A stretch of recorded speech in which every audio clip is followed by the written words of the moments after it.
aming mga kahilingan at iwanan sa landas ng aming daraanan. Ang ating kapatid, Brother Chito Agrabante.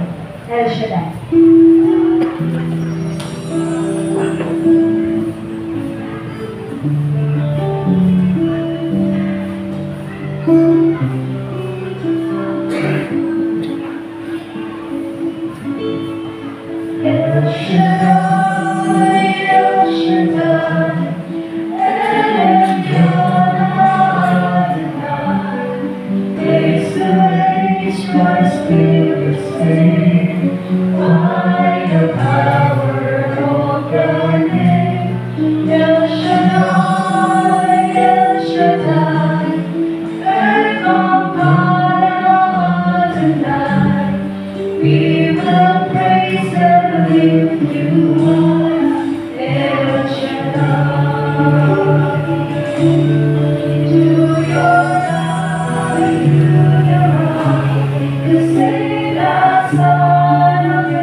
Kadilang Diyos na makapangyarihan, nagpapasalamat po kami sa kaloob mong buhay, sa iyong pag-ingat at gabay, sa buhay paglilingkod na sa mga dulo ng aming lakas, kakayaan. Meron kami Diyos na nagsasalit sa lahat ng aming kahinaan.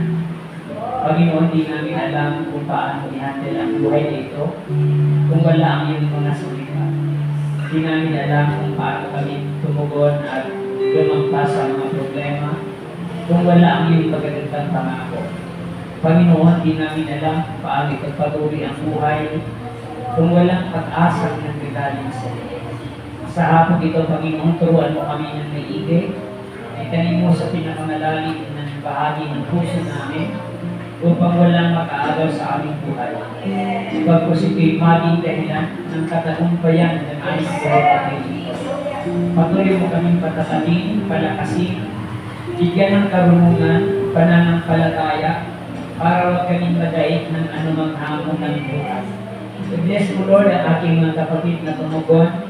Inaasahan namin ayon sa iyong pangako na isa man sa sambahayan ng maglingkod, karamay sa biyaya ang buong sambahayan natin. Father God, alam po namin na wala pong sayang sa pagod, sa oras at maging buhay namin kapag ikaw ang dahilan. Panginoon, minsan pa kung paano ka nagtagumpay sa bawat hapon ng pagtitik mo sa dako ito. Muli mong idagdag ang 100% ng tagumpay. Sa pangalan ni Jesus, say Amen. Amen. At ang Ama, ng Anak ni Espiritu Santo. Amen. Purihin ang Panginoon.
Praise God. Hallelujah.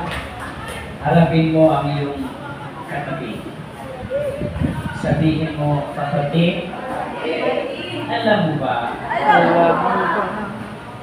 na ayaw ni El Shaddai na maging ang talunan?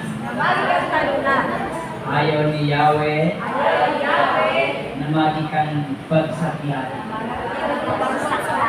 Alam mo ba ang gusto niya? Lagi kang mag-tagumpay. Gusto niyo yun? Gusto niyo yun? Kaya sabihin mo sa kanya, kapatid, kung gusto mo yun, makinig ka ng maingat. Sa hapon ito, mga kapatid, sa tulong El Shaddai, ang mensahe ng Panginoon ayon kay San Mateo, chapter 22, verse 15 hanggang 21. Sumain niyo ang pagpapala ng Diyos. Umalis ang mga Pariseo at pinag-usapan kung paano nila masisigo si Jesus sa kanyang pananalita. Kaya pinapunta nila sa kanya ang ilan sa kanilang mga alagad, kasama ang ilang tauhan ni Herodes. Sinabi nila, Guro, nalalaman namin kayo'y tapat at itinuturo ninyo ang buong katotohanan. Ang ibig ng Diyos ay gawin ng mga tao. Wala kayong pinangininian sapagkat pareho ang pag-ibig ninyo sa tao. Ano po ang palagay ninyo? Naaayon ba sa kautusan na umuwi sa Cesar? Hindi. Ngunit batid ni Jesus ang kanilang masamang layon kaya sinabi niya, kayong mapagpaigbabaw. Bakit ibig ninyo akong siluin? Akin na ang salaping pangbuwis at siya'y binigyan nila ng isang denaryo. Kaninong larawan at pangalan ang nakaukit dito? Tanong ni Jesus. Sa Cesar ko, tugon nila. At sinabi niya sa kanila, kung gayon, ibigay ninyo sa Cesar ang sa Cesar at sa Diyos ang sa Diyos. Mga kapatid, mga pinagpalang lingkod ni Yahweh El Shaddai, ito po ang magandang balita ng ating kaligtasan.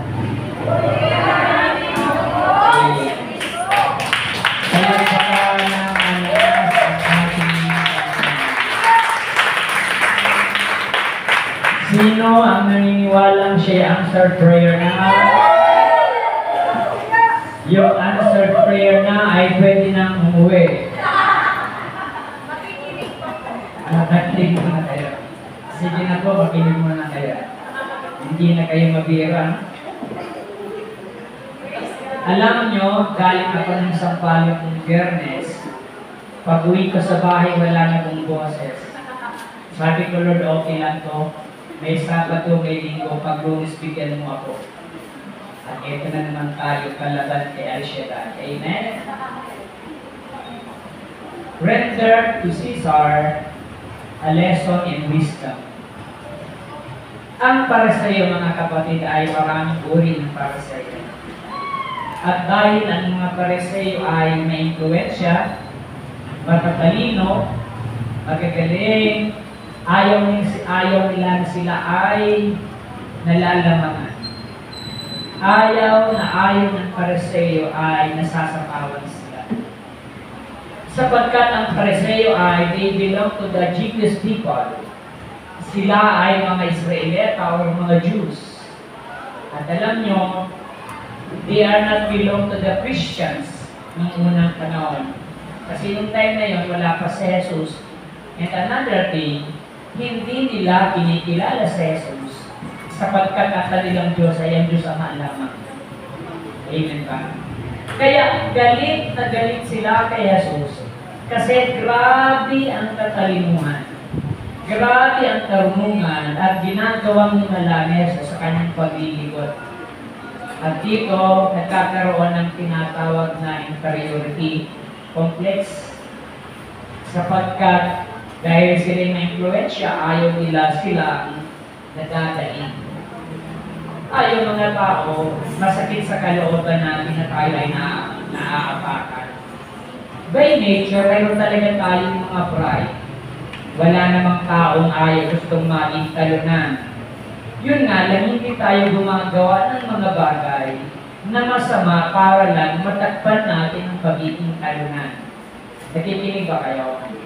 At dahil, sabi ko nga, ayaw ng Pariseo na sila ay maging talunan, lagi nilang tinitira sa Jesus.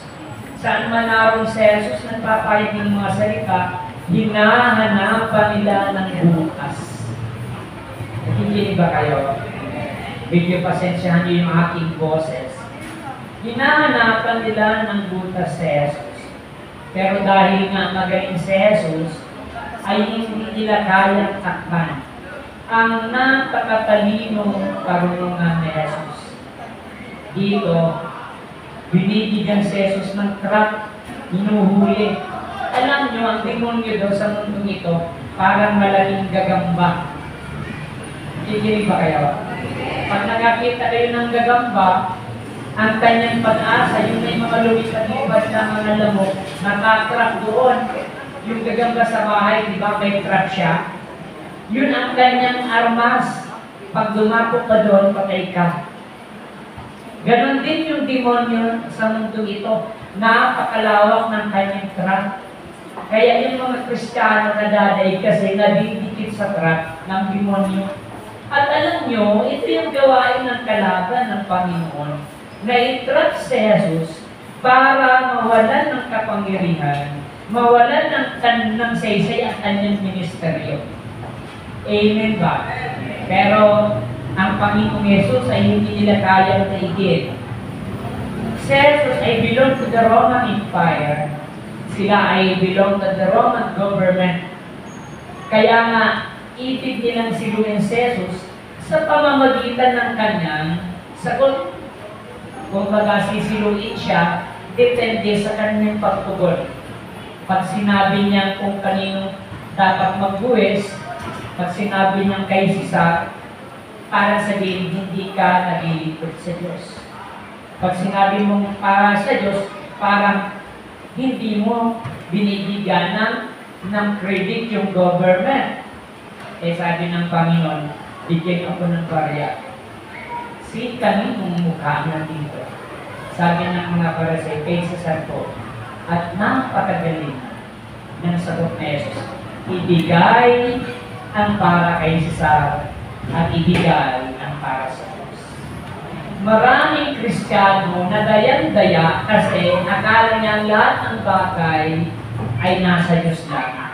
Hindi niya nakikita ang kanyang responsibilidad bilang tao sa mundo ito.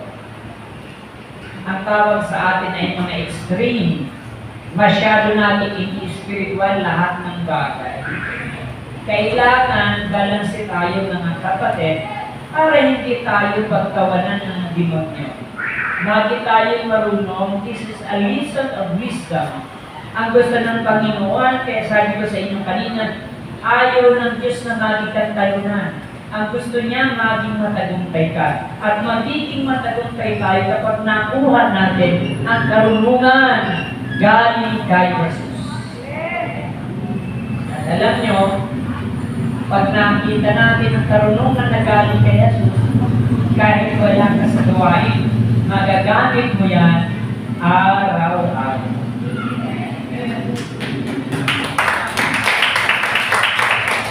At ito yung pinakamagandang bagay na pwedeng mangyari sa buhay ng isang Kristiyano. Yung tayo ay maging marunong. Iba yung matalino sa marunong. Ang marunong tayo hindi nag-aral, pwedeng maging marunong. Maraming tao ang matalino lang, pero hindi masyadong marunong. Kaya nga, yung mga anak mayaman pinag-aral, hindi marunong sa buhay. Yung mga anak na mahirap, hindi man nakapag-aral, marunong sa buhay. May karunungan na galing kay Al-Shaddai.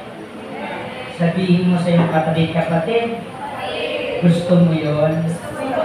Anong sagot? Answer prayer ka ngayon. Amen?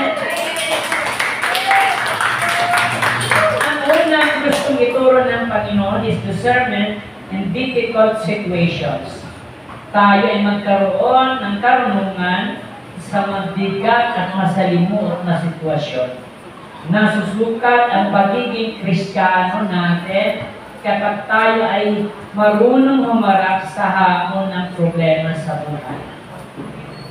Okay lang mag-bless ka sa gawain, pero dapat maging marunong kang humarap ng problema, ng conflict sa buhay na ito.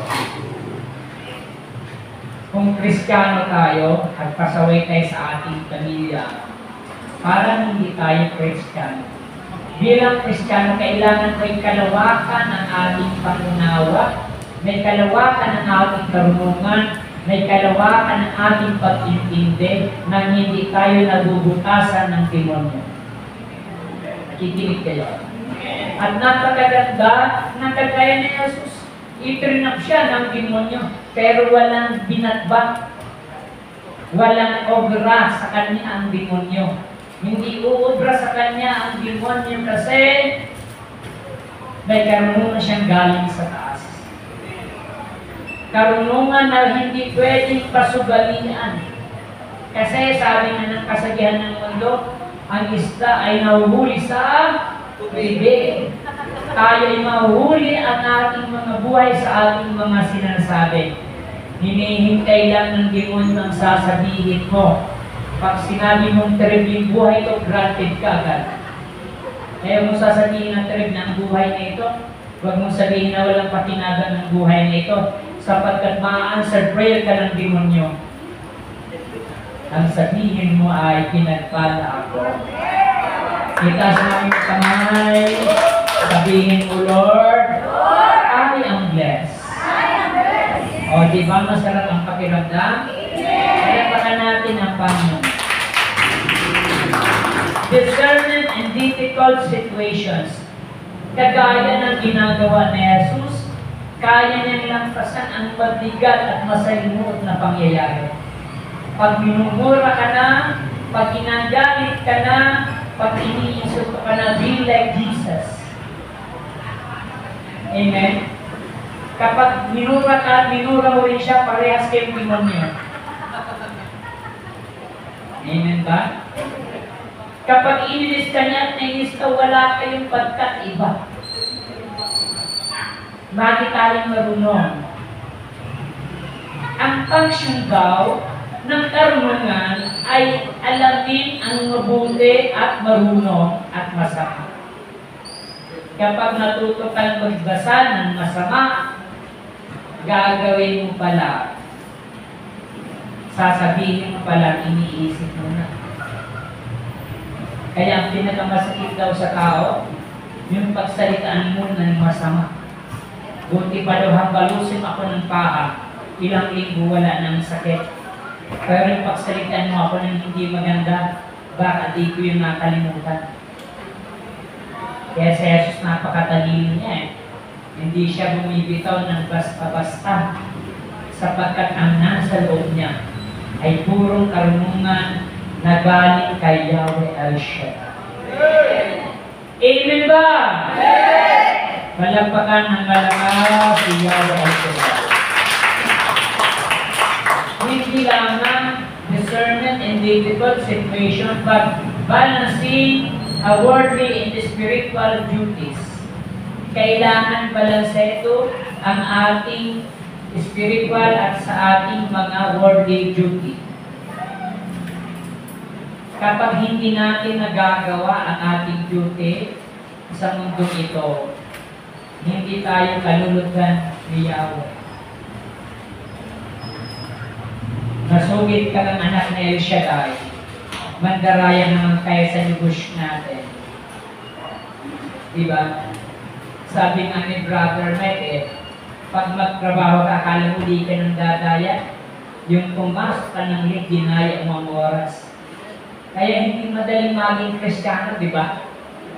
Napakabigat ng responsibilidad na maging Kristiyano. Kaya nga, napakaganda sa maliliit na bagay, tingnan po natin, na lagi tayong balansi sa lahat ng bagay. Baka puro tayo haleluya, ang ating buhay ay puro na halleluya. Naintindihan niya ng mga taga-Bicol. Amen ba? Ang maluluya ay may hina na. Amen ba? Sabi ko nga sa mga kabataan, kung magka-prayer kayo, kailangan matuto kayong maghugas ng plato.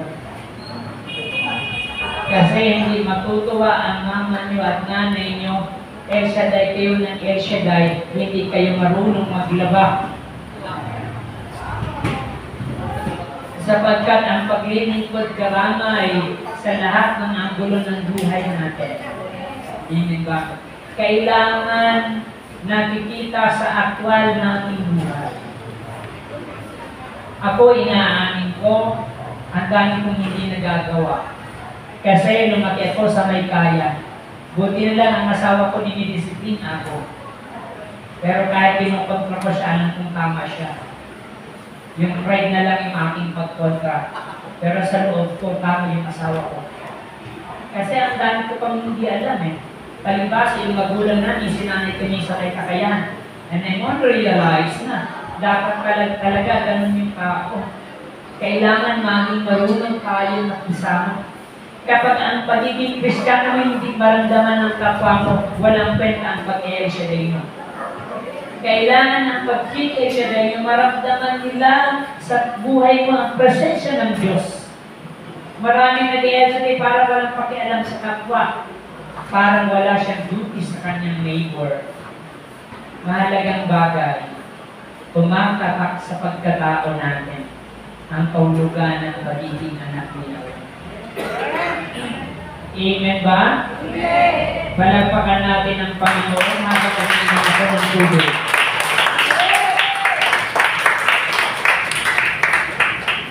So, kailangan balance yung ating worldly and spiritual duty, mga kapatid.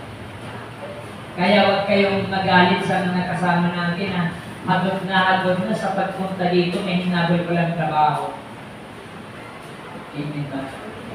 Hindi naman natin minabadali yung mga worker na yan sapagkat ang Diyos din nakakakita ng kanilang puso.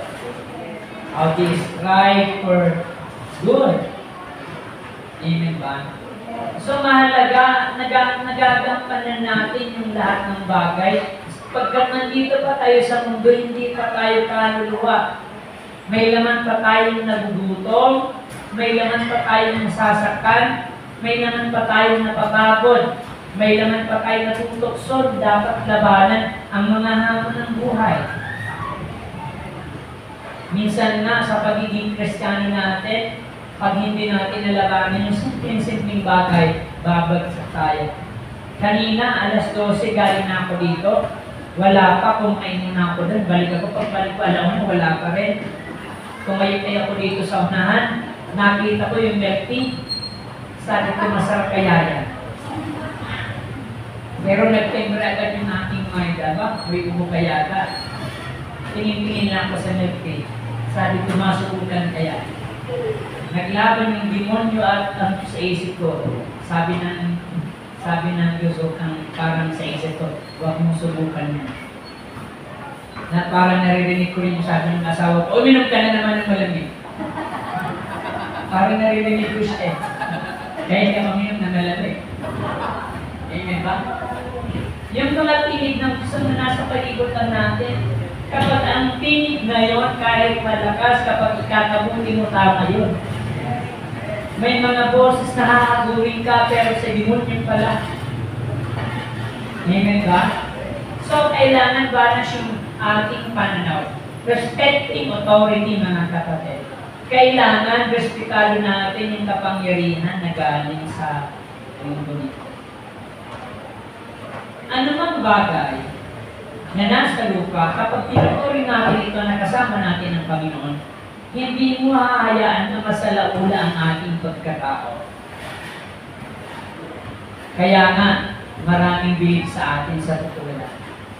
Mga pare, bilib sa atin.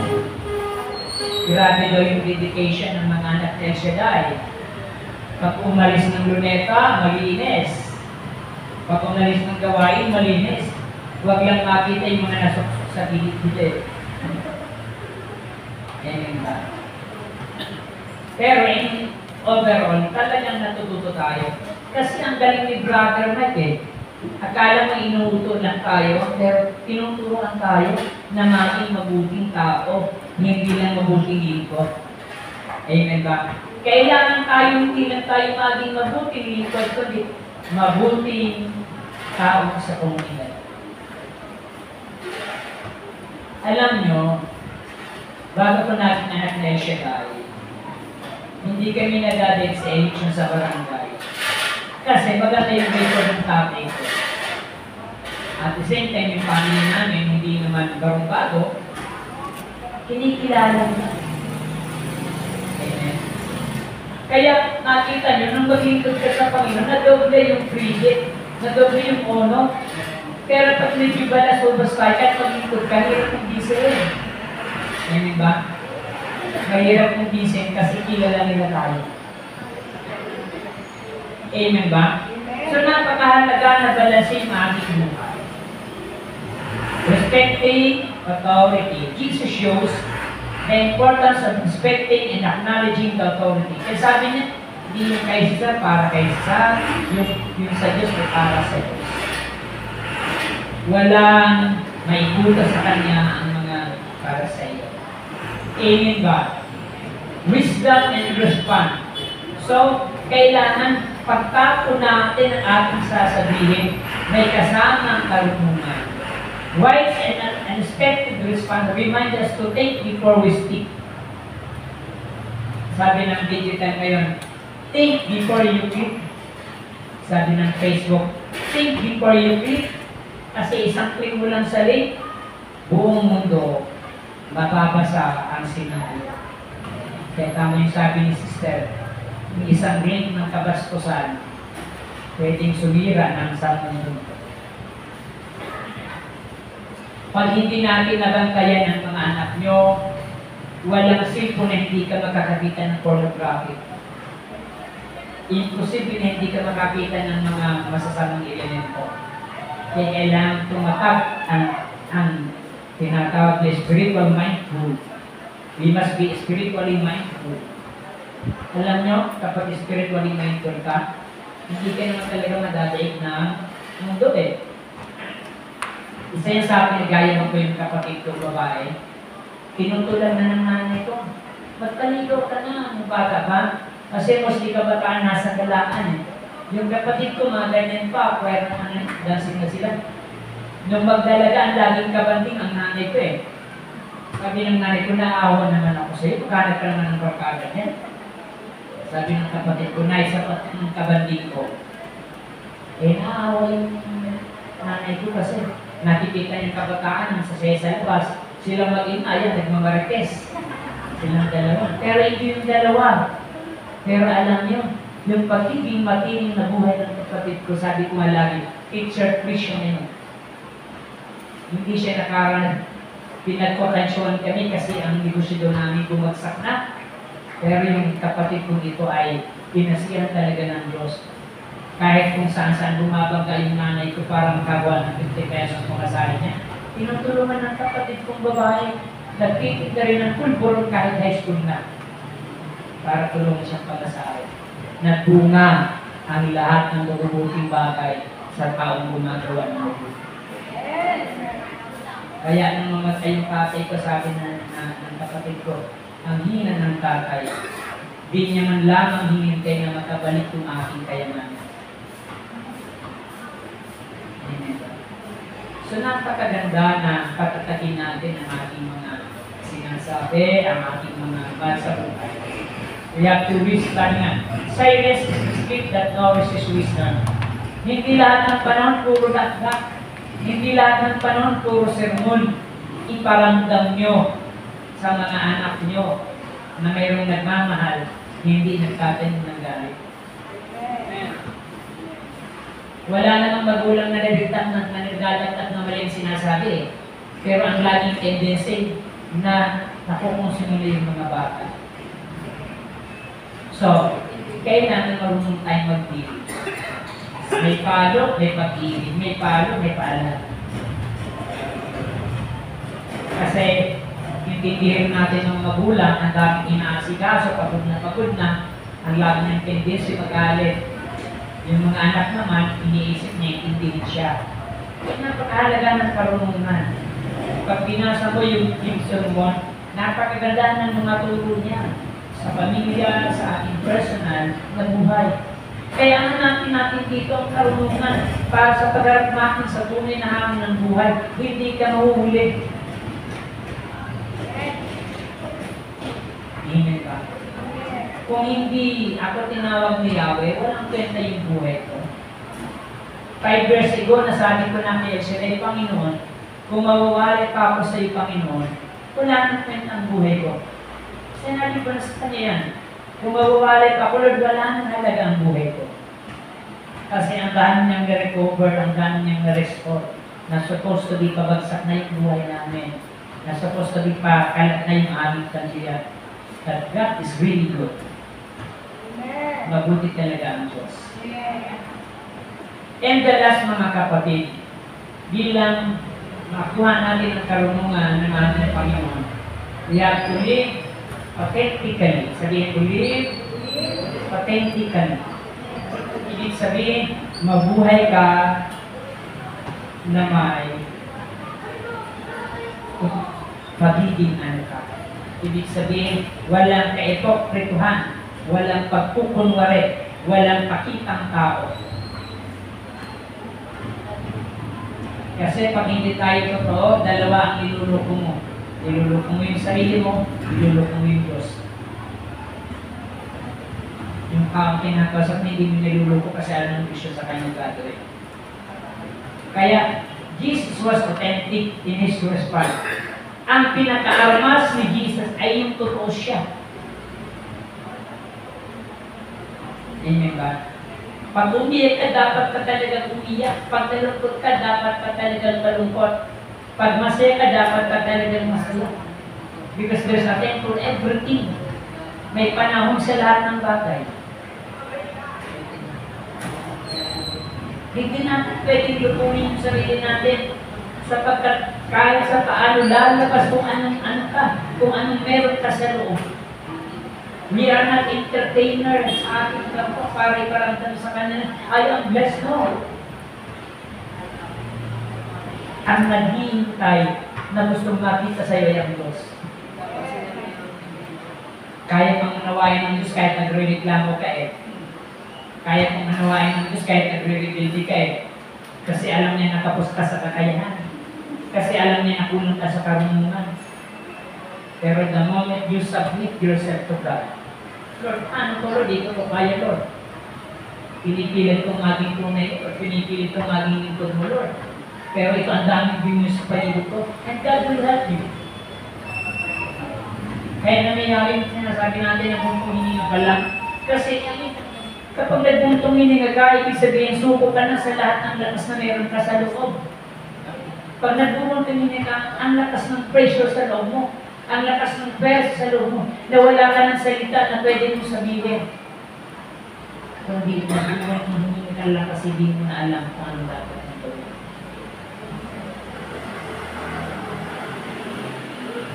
Pag may nagsumbong sa akin mga kapatiran, mabigat ang problema, di na po umiimik.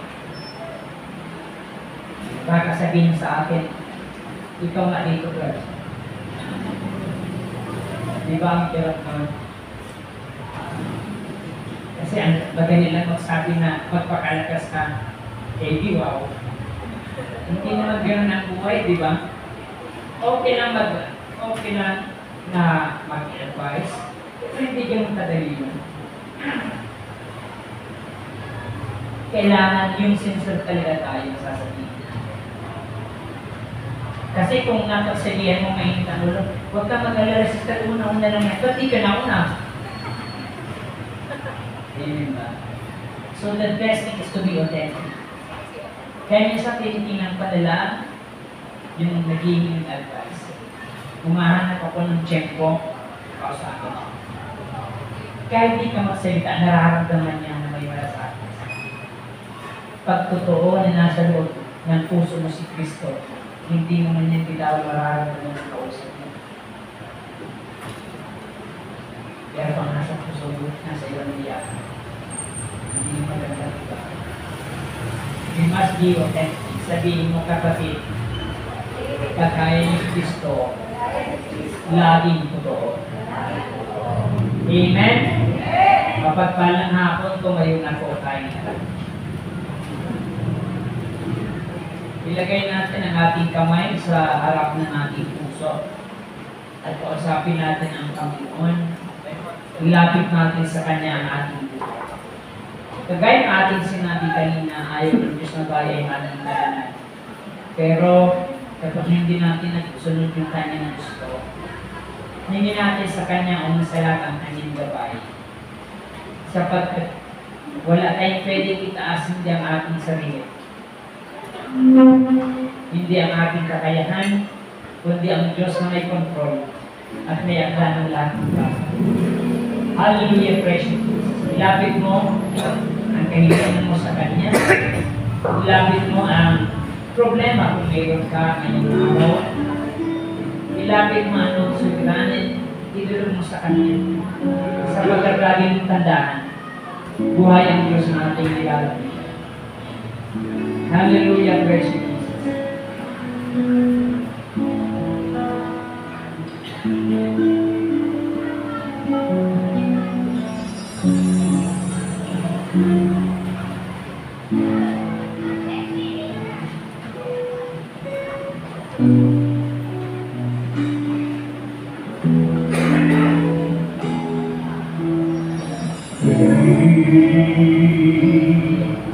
Is the Lord most worthy of praise?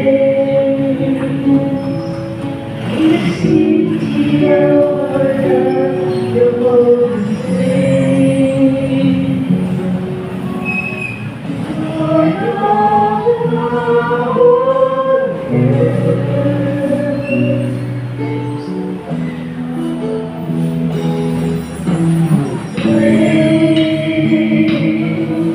It's the Lord in whom we have victory.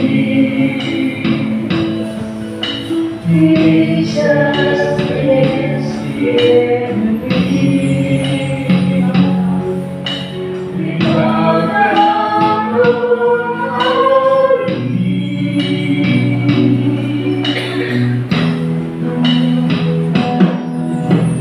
Lord, we want to lift your name on high.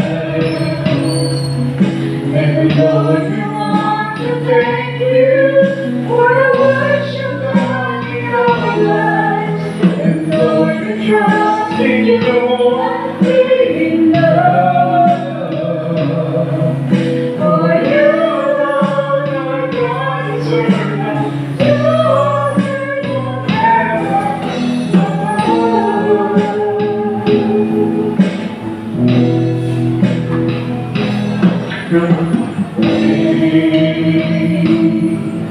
Is the Lord worthy of praise? In the city of our God, the holy faith, the joy of our whole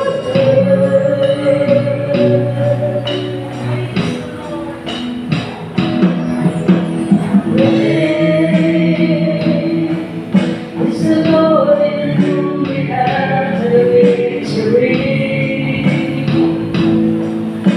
Jesus against the enemy.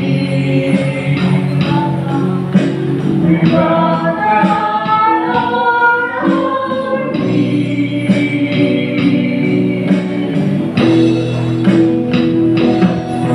And Lord, we want to lift your name on high.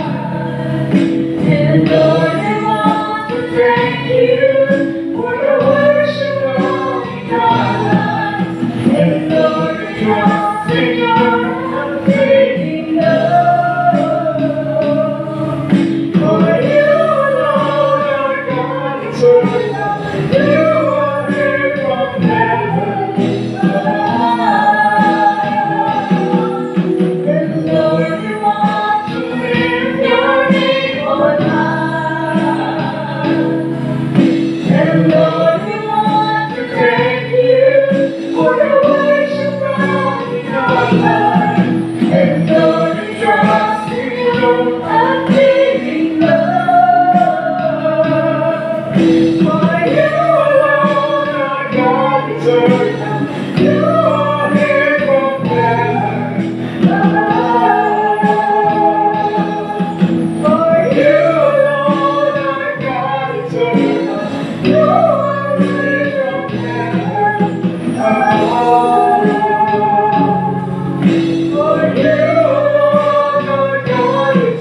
Lord, we trust in your unfailing.